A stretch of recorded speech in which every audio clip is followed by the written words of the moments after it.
Okay, I'll admit it. I'm not the most organized guy in the world, but it's not that I don't want to be. I mean, I love things that are organized, but, you know, things just tend to fall apart around me. You know, I'm one of these guys that, you know, if I'm searching for 2 tools at one time, I'll have lost the first tool by the time I found the second tool. You know, I'm talking like, you know, soldering iron in the refrigerator kind of stuff here.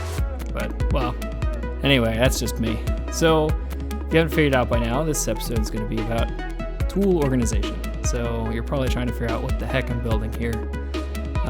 So I'm building a rig to take photographs of the tools I have to convert into a vector art silhouette of each of the tools. And I'm going to feed that into the laser cutter. So it's a little trickier than I thought it would be. My first plan was just to stick the tools on top of a light box with a light behind it, and I figured that would do it. But I realized most of the tools that I'm taking photographs of are chrome, and so you get a huge reflection on the thing it's sitting on. So to fix this, I'm separating the platform that the tool is sitting on and the light source itself, and surrounding everything around the tool with black. So that's the boards you see there. The piece I'm putting on right now is the frosted piece of plexi. The light's going to go under that. The clear piece of plexi is where the tool's going to rest. So it's pretty simple once I figured it out. Definitely a little more work than I expected, but so yeah, there it is. I'll give you a quick look at what the thing looks like in action here as well.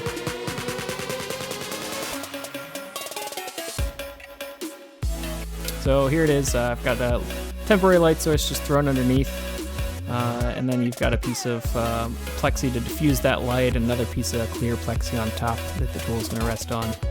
So yeah, here I'll show you a view of inside there with the tool in position. And you can kind of see if you're at the wrong angle, you see that hot spot where it's reflecting the light underneath. That's what we're really trying to avoid.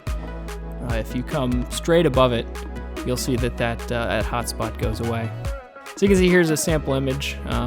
It's pretty darn good. It's not perfect. There's still some light spots, but you'll see I'm in Lightroom here. I'll be able to make some pretty quick Lightroom adjustments to get a really nice silhouette. I guess that's pretty perfect there. And it doesn't have to be perfect. Illustrator converting images into vector kind of wants to do a silhouette anyway. That's what it's good at, so it just has to be close enough. So here I'm doing it for a bunch of tools. In this video, I'm only going to be doing 2 drawers in my tool chest. This is going to be an ongoing project for me for probably a year.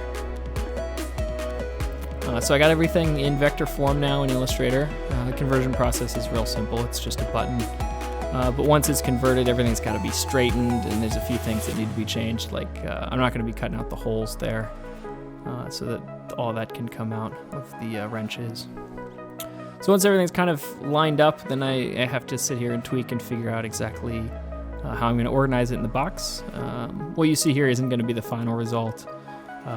It took a bit more tweaking off camera to get something that I was really happy with, but this will give you an example of what I was shooting for.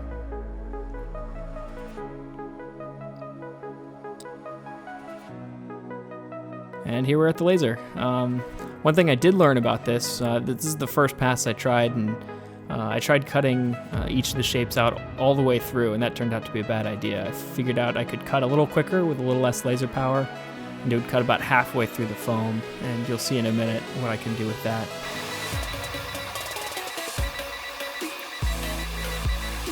So this is one of the final pieces that'll end up in the drawer here.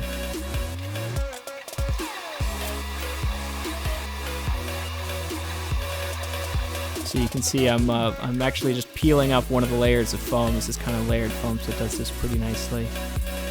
Pulls off about half the foam and keeps everything in one nice piece. This is really nice because then I don't have to glue the foam to the tool chest, so when I want to change out drawers, it'll be pretty easy.